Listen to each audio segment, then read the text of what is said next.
Hi, welcome back to Burning River Bushcraft. Today we're going to be taking a look at a knife by Ritter. This is the RSK Mk5. If this is the kind of thing you like, go ahead and like the video, subscribe to the channel, leave me a comment in the comment box, and ring the bell to be notified of my latest videos. You can also find me on Instagram and Facebook at Burning River Bushcraft. I also teach outdoor classes at Outdoorcore.com. I recently released a course on Outdoorcore on packing the ultimate pocket survival tent. So I had to buy a couple factory options to show, and one of those knives I bought was the Ritter RSK Mk5. So the knife came in its own tin, and this is a pretty nice tin. This is similar to the SE, and you don't want to throw this tin in a fire. And this is exactly the same size as an Altoid tin. When you stack them up, you can't tell the difference. And the knife sits in there a little bit of a diagonal, and it comes with a sheath as well. So this is a plastic sheath. It's got pretty good retention on it, and it does have holes to put a lanyard around.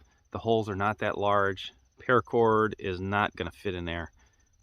So taking a look at the knife, this has a paracord lanyard to it, and I absolutely love this. This lanyard is designed to hook around your pinky and almost extends the handle. So this knife probably is a touch over 2 fingers, so I would put that around 2 inches, maybe a touch over 2 inches, and the handle is larger than the blade. So I do have jimping on the back, and I've got jimping on the front as well, and that works pretty well. It does lock your hand in pretty well. Some of these smaller personal survival knives or pocket tent survival knives, they're really easy to make them really small, and they're really hard to use sometimes. And this is probably one of the better feeling knives in your hand. If you look at the blade shape, it's got a nice sweep to the blade, so that's gonna lend itself pretty well for any skinning or filleting a fish or whatever game you were lucky enough to get. And it's got a pretty well defined point.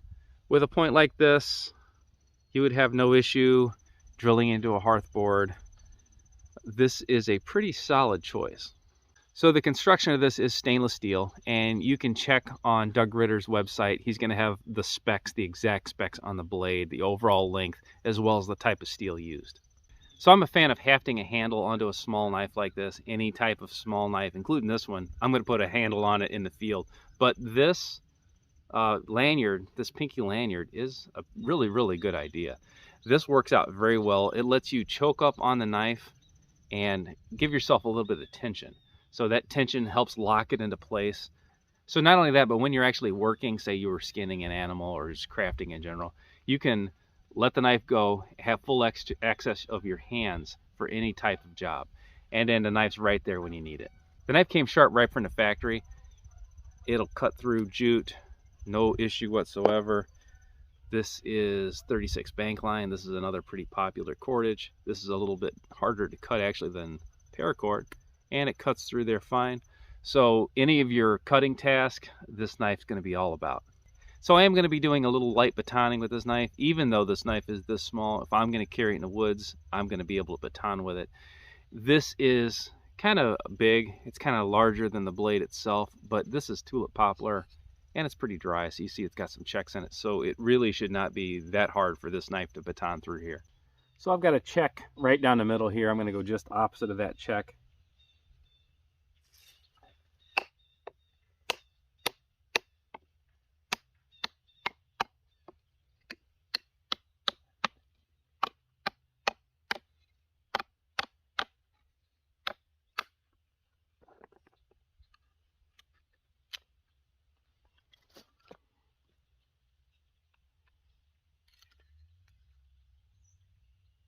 So now that I'm down to halves, this should baton through pretty darn easy.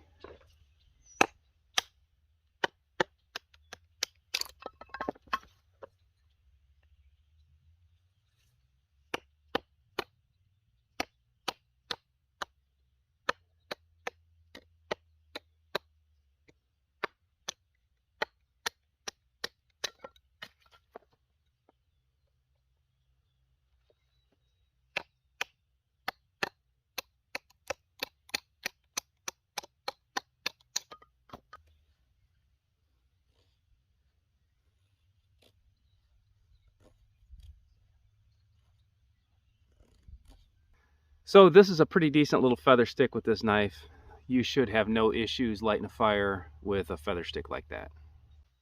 So what don't I like about the Ritter RSK Mk5? Probably number one thing is going to be no 90-degree spine on this. And this is a common theme apparently with small personal survival tin knives, but a rounded spine like this is not really going to cut it for a ferro rod. This is barely catching anything. So you could use the blade.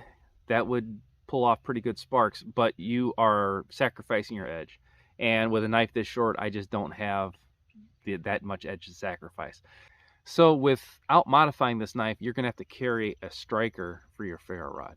Now, that's not that big a deal. I've got a review on my channel for the Firestock ferro rod that comes with a carbide striker. So that's a nice big heavy duty ferro rod, but that is completely different than something that we would put into a personal survival tin. So just to save room in your tin, if this was the knife I was going to carry, I would modify this spine with a file. So I would just go ahead and file this flat, give myself sharp 90-degree spines, and that would totally alleviate that issue. So the other thing I would change about this knife, and it's kind of covered a little bit with this lanyard. So this pinky lanyard is a freaking great idea. I really like this. But when I design a knife for a personal survival tin for my own use, I put holes in it. So in those holes, I have little pins, and then I can haft this to a stick in the field. So I can just wrap a stick around here and tie it tight, but what happens is the blade slips up and down. So right now, this one is mechanically locked into place. So if I was hafting this knife, which I absolutely would haft, I would probably put a pin in the upper corner and one in the lower corner, and that would kind of lock it in. It would be really easy to include a small hole molded front and back, and then include pins so you could lock it into a hafted handle yourself. So overall, the RSK Mk5 by Doug Ritter is a go-to knife. This is a really good, strong performing knife. Comes in a great tin, comes with a great sheath, and that's all irrelevant if the knife is no good. Now, buyer beware with this. There is a lot of knockoff knives out there that look just like this. So I looked around and I found the one with Doug Ritter's name on it, and I suggest you do the same.